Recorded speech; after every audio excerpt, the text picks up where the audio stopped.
Collectors, and welcome to another Bossk's Bounty video. And in this video we're going to be going through all of the reveals for the vintage collection from San Diego Comic-Con. We've got all of the high-res images to take a look at. I'm going to be offering you my thoughts, and of course I'm going to be giving you that all-important pre-order information.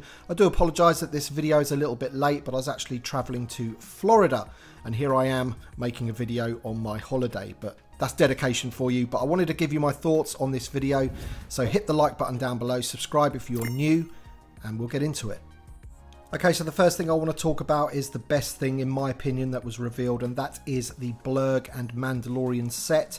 I always love it when we get creatures in the vintage collection, and this one is no exception. This is one that we've been waiting for a very, very long time now. Seems like ages ago that we got our Razor Crests, but it is finally here, and I think they have done a fantastic job.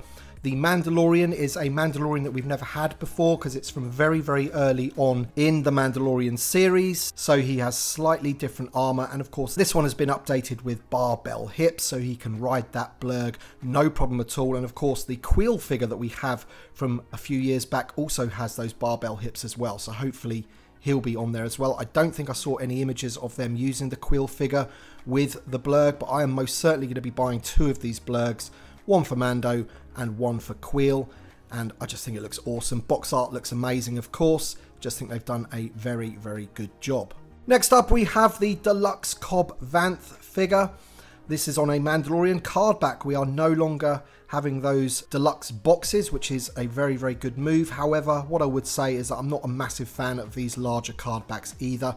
I don't really see the issue of having a slightly larger bubble on a standard size card back. I don't know, it just seems like they can never get this right at this point in time. I just don't see the need for it to be on that bigger card back in my opinion.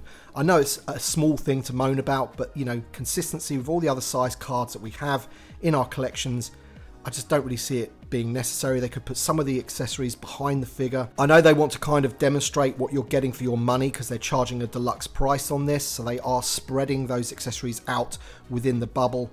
But I really don't think it's necessary. I think you could have a slightly deeper bubble with a separate tray just behind the figure holding those accessories, and then you can have a standard card back. But in terms of the figure itself, it looks fantastic. You get two blasters, a interchangeable swappable head and helmet. You also get the jetpack with the fire effects that come out the back of the jetpack, as you did with the deluxe Boba and things like that. And it is the classic image of Cobb Vanth on that Mandalorian card back. It's the image that I kind of thought that they would use, but as I say, just a little bit disappointed that it is that bigger card, but still much better than the boxed release. And I'm just really glad that we finally got Cobb Vanth in the line. He looks fantastic, details look great, and he's going to go very well with a lot of our other figures from the Mandalorian. Next up I'm going to be talking about the playset that they revealed, which was previously pipelined, and it's the Armorer's Forge. I didn't really know what to think of this. I think it looks pretty good. I mean, I've got a 3D printed version by Ian Butler, and I quite like that one, but they have done a really good job of this one. I do like the rock effect on the back wall there holding that furnace. I think it does look pretty cool. You've got that Mythosaur logo on there. We get another Grogu, this time with his Beskar chainmail, if you like. But the good thing about the figure is that the figure has been updated. You now get the soft goods pelt on the shoulders, and you do get the jetpack included as well, which is always welcome for that particular season of The Mandalorian. So all in all, a pretty good set. I'm not sort of over the moon about this one. It's just a thing that's in the line that I'm quite happy that is there, but it's not something that I would necessarily have asked for.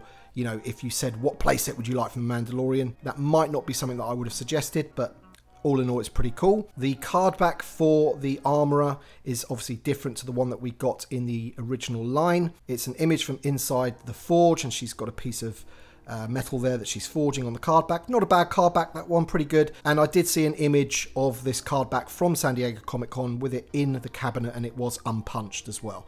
So glad that they're keeping unpunched cards within these playsets. Once again, you can't go wrong with the box art for a vintage collection item. I think it looks fantastic, and yeah, all in all, a pretty good release. Okay, so now I'm going to be talking about the mainline figures that were revealed, and first up we've got Ahsoka from the Ahsoka show. This is the Ahsoka the white version, if you like, and this is a great looking figure. This turned out a lot better than I thought it would. Fantastic looking figure. Of course, some of it is reused, but a lot of that is new on there. As they said in the panel, there is quite a bit of new tooling on there. Ahsoka's lekus are slightly longer and things like that. You can definitely tell that there's some difference to her gauntlets and things like that with some wrappings around it. The only thing that's really disappointing about this figure is it doesn't come with her white poncho. Now, I know the image that they've used on the card back doesn't show that either, but it would have been nice if this had that soft goods poncho included. But as we've known with previous Ahsoka figures, they don't tend to do that.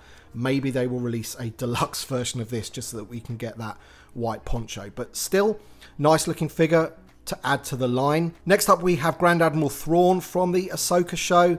And I'm pretty sure they've used a lot of the body from the other Thrawn that we have. Of course, they've probably changed some of the tunic and things like that. I haven't had time to sort of compare the two, but of course his uniform is ever so slightly different from the live action as it is to the version in Rebels.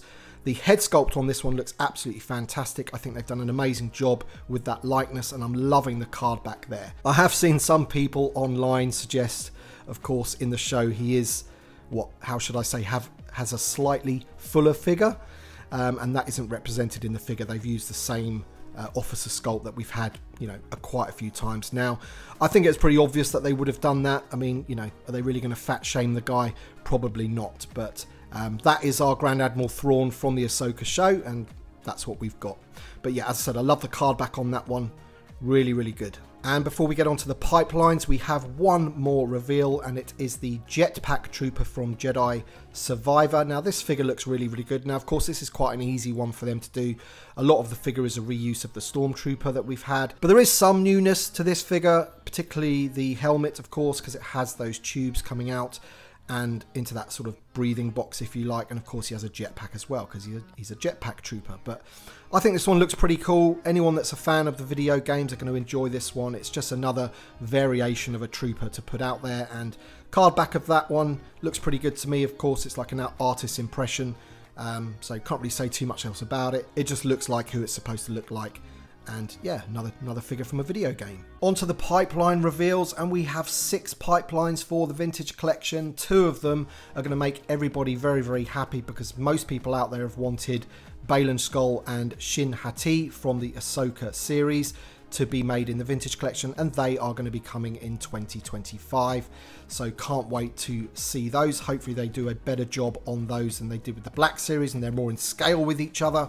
I'm sure they will, now that they've had time with the vintage collection to get it right. And then we have 2 of these Jedis from the Acolyte. I do apologise, I can't remember their names, and I cannot find the source for that right at this moment in time while I'm recording this video. But 2 of the Jedis from the Acolyte are going to be added to Jedi Master Soul, so that'll be 3 of them that we've got at least. And then we've got Dedra Meero from Andor series. Fantastic. The Black series actually got this figure revealed, so I expect our version to be very, very similar. Can't wait for that one. Absolutely love the Andor series. And yeah, Dedra Meero in the line will be fantastic. Next up, we've got a figure from the Obi-Wan Kenobi, and guess what? It's another Obi-Wan Kenobi, and this one is in his like nomad outfit from right at the end of the series with the goggles and things like that. I think that's probably the best outfit for Obi-Wan from the show, so I'm glad they're doing it, and it'll be a good one to have in the line. And then next up, we've got 2 figures from the Ahsoka series, and these are flashback episode figures. So we've got the Phase 1 Clone Trooper Lieutenant, which we have had in the line before back in TVC 1.0, but of course this is going to be using that brand new Phase 1 body and helmet. So I'm all for that. So that'll be good to get some of the different ranks in the Phase 1s. And then we've got another Mandalorian, which I did find strange because we've pretty much got this figure, haven't we? I think we've got the Mandalorian Captain. It's going to look very, very similar to that, basically. When I first saw the pipeline image, without knowing what it was from, I was hoping it was going to be Gar Saxon, but maybe, in the future, I think they look pretty similar to me, so maybe we'll get that one as well. But yeah, it's a Mandalorian Trooper. I think that's what they're called anyway. And they're the 2 figures, along with Shin Hati and Baylan Skoll, that we've got for Ahsoka. And that rounds out the 8 pipeline figures for the vintage collection. Okay then guys, so now on to how you can order these. So all of the reveals are up for pre-order on Saturday the 27th of July at 5 PM Eastern Standard Time, which is 10 PM in the UK. I will provide links for all of these. You can even order some of the figures already because they're part of a wave on Entertainment Earth. I will leave a link to that in the description below. I think the only thing that is exclusive to Anywhere, apart from like the fan channel one, is the Armourers playset, which I think is Pulse and Disney Store exclusive. So that's the only place that you can get that. All of the others are going to be available on your fan channels and Amazon. And again, I will provide links for all of those things so you can get them. But let me know your thoughts in the comment section below, what you thought of all of these San Diego Comic-Con reveals and pipelines. Were you happy with what was revealed, and what do you think of them all? Let me know in the comment section below. Thank you so much for watching, and thank you to my Patreon supporters and channel members. Your support means a great deal to me as always. Thanks for watching, everybody, and we shall see you on the next one.